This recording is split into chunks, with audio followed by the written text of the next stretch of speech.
గర్భిణీ మహిళలలో సాధారణంగా అలసట, తల తిరగడం, వాంతులు కావడం, వాంతులు చేసుకోవడం ఫ్రీక్వెంట్గా లాంటి సమస్యలను మనం గమనిస్తూ ఉంటాం. ఈ సమస్యలు ఎందుకు వస్తాయి? వీటికి గల కారణాలేంటి? ఇవి రాకుండా ఎలా చూసుకోవచ్చు అన్న అంశాలను మనకు వివరించడానికి doctor Haritha Ram, Apollo Cradle and Children's hospital కొండాపూర్కు చెందిన కన్సల్టెంట్ గైనకాలజిస్ట్ ఉన్నారు. వారిని అడిగి దీనికి సంబంధించిన మరిన్ని వివరాలను మనం తెలుసుకుంటాం. డాక్టర్ గారు, సాధారణంగా ఈ గర్భిణీ మహిళలు ముందుగా మనం సామాజికంగా చూస్తున్నప్పుడు గర్భం వచ్చింది అని వాళ్ళు ఈ వాంతులు చేసుకోవడం ద్వారా మనం తెలుసుకునే రీతిగా తెలుస్తూ ఉంటుంది. అంటే ఈ వాంతులు ఎందుకు వస్తాయి, అది ఎందువల్ల దీన్ని మనం ఒక చిహ్నంగా భావిస్తున్నాము? ఇప్పుడు మీరు చెప్పింది కరెక్టే. మన ఇంట్లో పెద్దవాళ్ళు ఉంటే ఒక 2 సార్లు పెళ్ళైన కొత్తల్లో ఎవరైనా వాంతులు చేసుకుంటే ఇక కన్ఫర్మ్ చేసేస్తారు. ఇప్పుడంటే మనం blood test, pregnancy test, urine test అన్నీ అనుకుంటున్నాం. కానీ సో అసలు ఎందుకు అవుతాయి ప్రెగ్నెన్సీలో వామిటింగ్స్ కానీ, వాంతులు ఆర్ వికారం లాగా ఎందుకు అనిపిస్తుంది అంటే, ఫస్ట్ థింగ్ మనకు రీజన్ ఎగ్జాక్ట్గా తెలియదు. అదర్ థింగ్ ఏంటి అంటే హార్మోనల్ చేంజెస్ వస్తాయి. సో ప్రెగ్నెన్సీ హార్మోన్ ఉంటుంది, హెచ్సిజీ అని. సో దాని లెవెల్స్ పెరగడం వల్ల ఈస్ట్రోజన్ లెవెల్స్ కూడా కొంచెం కంట్రిబ్యూట్ చేస్తుంది అని చెప్తారు. సో వీటి వల్ల ఇంకా థైరాయిడ్, టీఎస్హెచ్ వాల్యూస్లో కూడా కొంచెం డిఫరెన్సెస్ వస్తాయి. సో వీటి వల్ల వామిటింగ్స్ అనేవి ప్రెగ్నెన్సీలో ఉంటాయి అని చెప్తాం. ఇవి మనం సర్వసాధారణం like almost 10 to 15% of the cases వరకు సీరియస్గా వచ్చే ఛాన్సెస్ ఉంటాయి. అంటే ఏమనాలి, కొంచెం ఎక్కువ ట్రీట్మెంట్ అవసరం పడే ఛాన్సెస్ ఉంటాయి. అదర్వైజ్ 60% ఆఫ్ ద కేసెస్కి పెద్ద ప్రాబ్లమ్స్ ఏమి ఉండవు. And then most of the time అంటే వాళ్ళకి ఈ వికారం అవే ఎక్కువగా ఉంటాయి. వామిటింగ్స్ కొందరు పేషెంట్స్కి మనం అబ్జర్వ్ చేస్తూ ఉంటాం. అంటే ఈ వాంతులు దానికవే తగ్గిపోతాయా? ఇప్పుడు మీరు చెప్పినట్లు కొంతమందికి అది సీరియస్గా ఉండే అవకాశం ఉంటుంది అన్నప్పుడు, అంటే దానికి అంతటికి అవే తగ్గిపోతాయా, లేదా మనం ఏమైనా మందులు ఇవ్వాల్సిన అవసరం పడుతుందా? దీనికి ఎలా అంటే, మనం ప్రెగ్నెన్సీలో చూసుకుంటే 5 to 6 వీక్స్ అంటే 6 వీక్స్ తర్వాత నుండి, అంటే 1.5 నెల తర్వాత నుండి స్టార్ట్ అవుతూ ఉంటాయి. మోస్ట్లీ 12 to 14 వీక్స్కి సెటిల్ అయిపోతాయి తనంతకు అవే. అంటే హార్మోన్ లెవెల్స్ ఎప్పుడైతే సెటిల్ అవుతాయో కొంచెం, సో ఈ వామిటింగ్ టెండెన్సీస్ కూడా తగ్గిపోతాయి. కానీ కొందరికి మనం త్రూ అవుట్ ప్రెగ్నెన్సీ కూడా చూస్తూ ఉంటాం.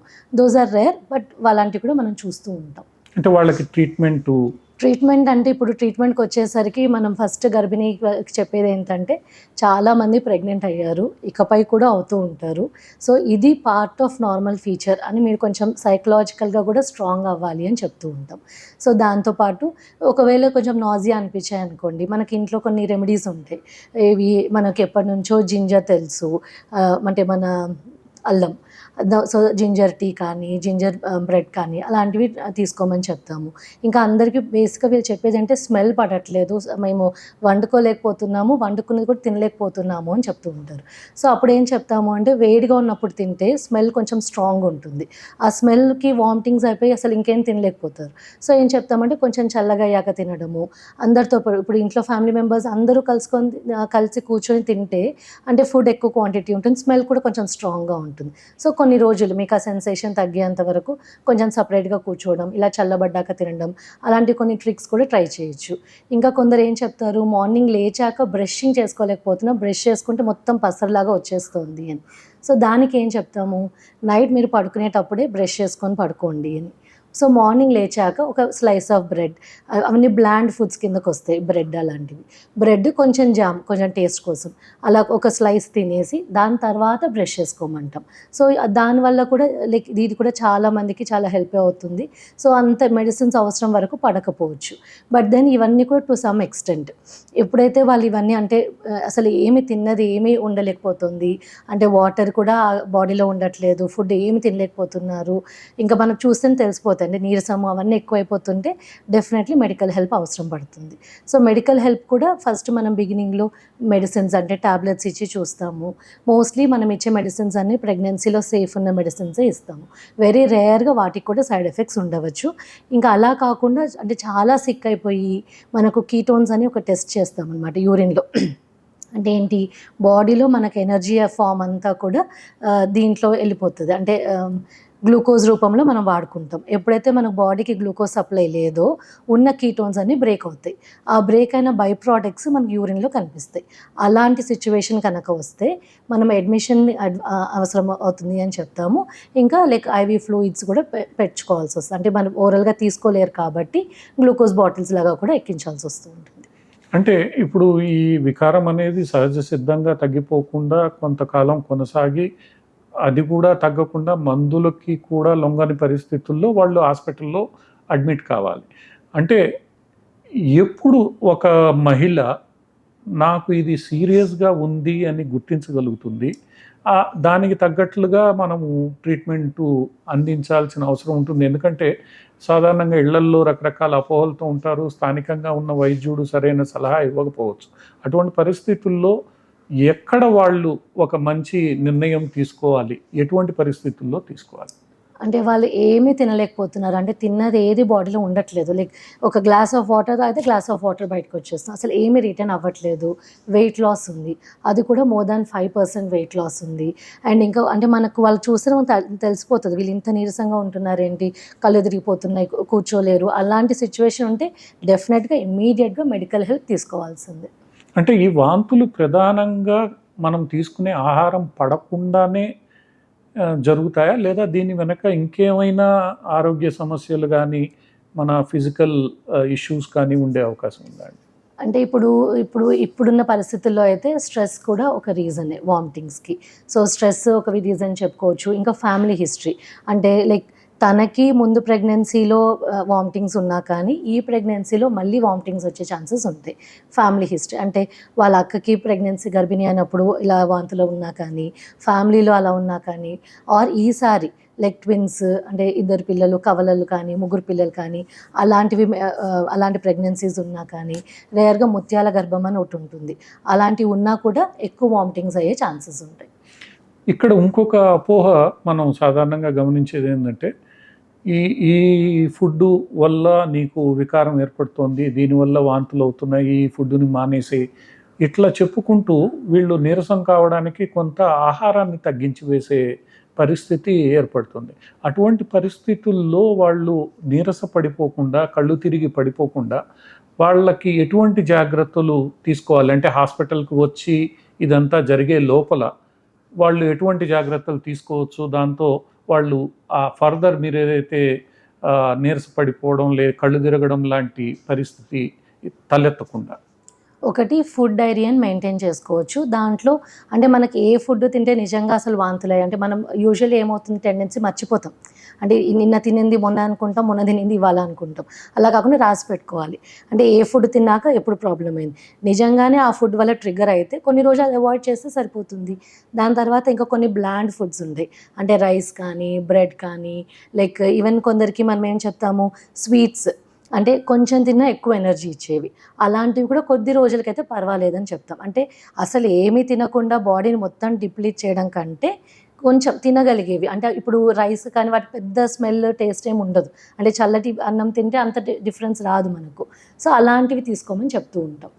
అంటే ఇది కేవలం ఆహారం వల్లే ఏర్పడుతుందా మేడం? కడుపులో ఏదైనా ఇంకా వేరే ఇబ్బంది కారణంగా ఇటువంటివి ఏర్పడతాయా? అంటే కడుపులో గర్భం ఉన్నందువల్ల, లేదా కడుపులో లివర్లో వేరే ప్రాబ్లమ్స్ ఉండడం వల్ల కూడా ఏర్పడే అవకాశం ఉంటుందా? ఒకవేళ అటువంటి ఉంటే మనం ఎలా గుర్తిస్తాం వాటిని? వెరీ రేర్లీ ఈవెన్ లివర్ ప్రాబ్లమ్స్లో కూడా మనకి ఇవన్నీ వస్తూ ఉంటాయి. ఇవి అవ్వడం వల్ల కూడా ఎలక్ట్రోలైట్ ఇంబ్యాలెన్స్ వస్తుంది, అంటే పొటాషియం లెవెల్స్, సోడియం లెవెల్స్ కూడా మారిపోతూ ఉంటాయి. అంటే యూజువలీ మనకి అంటే ఇప్పుడు అంటే రొటీన్గా ఏం జరుగుతుంది అంటే వాళ్ళు కొద్ది వరకు ఇంట్లో రెమెడీస్ అన్ని ట్రై చేసేస్తారు. అంటే జింజర్ కానీ, బ్లాండ్ డైట్స్ కానీ, కొంచెం అంటే ఫ్రీక్వెంట్గా ఎక్కువ ఫుడ్ తినలేకపోయినా కొద్దిగా కొంచెంగా తినడం, అవన్నీ ట్రై చేస్తారు. బట్ అవన్నీ చేసినా వాళ్ళకి వెయిట్ లాస్ ఉంది అని అనిపించినప్పుడు మనం హాస్పిటల్కి ఎప్పుడైతే వస్తారో మనం బేసిక్ ఇవాల్యుయేషన్ అయితే చేసుకుంటాం. అంటే బ్లడ్ స్ట్రెంత్, యూరిన్లో ఇన్ఫెక్షన్ ఏమైనా ఉందా, ఎలక్ట్రోలైట్ ఇంబ్యాలెన్స్ ఏమైనా ఉందా, యూరిన్లో మనం ఇందాక చెప్పుకున్న మాదిరిగా కీటోన్స్ అట్లా ఏమైనా లాస్ ఉన్నాయా, ఇవన్నీ చూసుకున్నప్పుడు మనం ఇవన్నీ చేశాక ఫస్ట్ వామిటింగ్ సైకిల్ని బ్రేక్ చేయడానికి చూస్తాం, ఇంజెక్షన్స్ కట్రా ఇచ్చి. దానికి కూడా రెస్పాండ్ అవ్వకపోయినా లేకపోయినా, మనకు కొంచెం కళ్ళు పచ్చగా ఉన్నాయి అంటే జాండీస్ ఫీచర్స్ కనిపించినా కానీ అప్పుడు మనం ఇంకా నెక్స్ట్ లెవెల్ ఎవాల్యుయేషన్కి వెళ్ళిపోతాం. అంటే స్ట్రైట్ అవే ఇది ప్రెగ్నెన్సీది కాదు అని మనకు తెలియకపోవచ్చు. మనం బేసిక్ ఇన్వెస్టిగేషన్స్ చేసి దానికి రెస్పాన్స్ లేకపోతే అప్పుడు మనం నెక్స్ట్ లెవెల్ ఎవాల్యుయేషన్కి వెళ్తాం. ఎందుకు అంటే అవి అంత కామన్ కాదు కాబట్టి. సో వచ్చిన అందరికీ ఇన్వెస్టిగేషన్స్ చేయించకుండా కామన్వి మనం రూల్ అవుట్ చేసుకొని తర్వాత ఇలాంటివి కూడా ఆలోచించాల్సి వస్తుంది. ఇంకా కొందరికి ఎక్కువగా వామిటింగ్స్ అయిపోయి ఈ ఈసోఫాగస్ వాటిలో కూడా చిన్న చిన్నగా టేర్స్ అయిపోయి బ్లడ్ కూడా వామిటింగ్స్లో పడుతూ ఉంటుంది. అలాంటి వాళ్ళకి ఏం చేస్తామంటే ఫస్ట్ ఆ సైకిల్ బ్రేక్ చేయాలి. అంటే ఇలా ఈ వామిటింగ్ సైకిల్ అలా కంటిన్యూస్గా అవుతూ ఉంటే ఇంకా వాళ్ళు తినలేరు. సో మనకి లైక్ ఐవీ ఫ్లూయిడ్స్ కానో ఇంజెక్షన్స్ ఇచ్చు ఫస్ట్ ఆ వామిటింగ్ టెండెన్సీని స్టాప్ చేస్తే ఆ తర్వాత దానికి హీల్ అవ్వడానికి కూడా కొంచెం టైం వస్తుంది. ఇప్పుడు మీరు చెప్పినట్లు జాండీస్ అనేది ఇది ఇతరత్ర కారణాల వల్ల ప్రెగ్నెన్సీ సమయంలో ఎక్కువగా గమనిస్తూ ఉంటాం. దానివల్ల బిడ్డ ఆరోగ్యానికి కూడా కొన్ని సందర్భాల్లో ఇబ్బంది ఏర్పడుతూ ఉంటుంది. సో ఇటువంటివి వచ్చినప్పుడు అంటే రెగ్యులర్ ఫుడ్ సంబంధం కాకుండా ఇటువంటి ఇతరత్ర ఆరోగ్య కారణాల వల్ల ఈ వామిటింగ్స్ వచ్చినప్పుడు మనం ఎటువంటి జాగ్రత్తలు తీసుకోవాలి, దానికి చికిత్స ఎలా ఉంటుంది, ఏమి తదుపరి పరిష్కారం ఉంటుంది? అంటే ఇప్పుడు జాండీస్ అంటే మనకు ప్రెగ్నెన్సీలో ఒకటి లివర్ ప్రాబ్లమ్స్ అంటే లివర్లో ఇన్ఫెక్షన్స్ లైక్ హెపటైటిస్ ఏ కానీ బి కానీ సి కానీ ఈ కానీ ఇలాంటి వెరైటీస్ వల్ల రావచ్చు. హెపటైటిస్ ఏ కంపారిటివ్లీ ఓకే, అంటే ఫుడ్ పాయిజన్ దానివల్ల వస్తుంది, లైక్ కొంచెం టైంలో సెటిల్ కూడా అయిపోతుంది. హెపటైటిస్ బి వచ్చేసి ఏంటంటే వాళ్ళు ఇంకా క్రానిక్ అయిపోతారు, అంటే మళ్ళీ వాళ్ళ ఆ ఇన్ఫెక్షన్ వాళ్ళకి స్ప్రెడ్ అయ్యే ఛాన్సెస్ అలాంటివి కూడా వస్తాయి. ప్రెగ్నెన్సీలో మనం ఇంకా ఎక్కువ డేంజర్గా ఫీల్ అయ్యేది హెపటైటిస్ సి. కొందరికి హెపటైటిస్ సి ఉంటే హెపటైటిస్ ఈ కూడా వచ్చే ఛాన్సెస్ ఉంటాయి. ఇవి చాలా డేంజరస్ అనమాట. సో అలాంటివి కూడా మనం రూల్ అవుట్ చేసుకోవాల్సి వస్తుంది. ఇది ఒక ఇన్ఫెక్షన్ పార్ట్. అలా కాకుండా ఇంకా గర్భిణీల్లో మనము అంటే ఫస్ట్ ఇప్పుడు మనం యూజువలీ నాజియా వామిటింగ్ అంతా ఫస్ట్ 3 నెలల్లో మనం ఎక్స్పెక్ట్ చేస్తాం. ఇంకా థర్డ్ ట్రైమిస్టర్లో మనకి ఇంకా వేరే ప్రాబ్లమ్స్ కూడా వచ్చే ఛాన్సెస్ ఉంటాయి. వాటిని లైక్ కోలిస్టైసిస్ అని అంటారు లైక్ మెడికల్ టర్మినాలజీలో. సో అక్కడ ఉన్నప్పుడు ఏంటంటే లైక్ ఈ చేతులు అరిచేతులు లైక్ పాదాల్లో బాగా ఇచ్చింగ్ ఉంటుంది. సో బాగా దురదలాగా అలా ప్రెజెంట్ అవుతారు. సో దానికి అలా అనిపించినప్పుడు మనం దానికి వేరే కొంచెం ఎవాల్యుయేషన్ మారుతుంది, దానికి తగ్గట్టుగా చేసుకుంటాం. ఈ సెకండ్ అండ్ థర్డ్లో ఏఎఫ్ఎల్పి అని చాలా డ్రెడ్ఫుల్ ప్రాబ్లం ఉంటుంది, acute fatty liver of pregnancy అని. అలాంటి వాటిలో కూడా we can find jaundice. But usually first 14 వీక్స్లో అయితే మనం అవి అంటే వాటి ప్రాబబిలిటీ కంపారిటివ్లీ తక్కువ. మోస్ట్లీ ఇన్ఫెక్షస్ ఇటియాలజీ అంటే హెపటైటిస్ మీదనే ఎక్కువ దృష్టి సారిస్తాం. అంటే బేసిక్గా సాధారణంగా ఎక్కువ శాతం మందిలో అది తగ్గిపోతుంది, కొంతమందిలో అది ప్రమాదకరంగా మారే అవకాశం ఉంటుంది. దాన్ని సరైన సమయంలో మనం గుర్తించగలిగితే అది ఇబ్బంది లేకుండా మనకి ఆ గర్భధారణ ప్రయాణాన్ని పూర్తి చేయవచ్చు. ఇది బేసిక్గా వాంతులు సంబంధించి, వాంతుల తర్వాత కళ్ళు తిరగడము, నీరస పడిపోవడము లాంటి సమస్యలు గర్భిణీ మహిళలు ఎదుర్కొనేవి. వీటి యొక్క కారణాలు ఏంటి, వీటి యొక్క పరిష్కారాలు ఏంటి?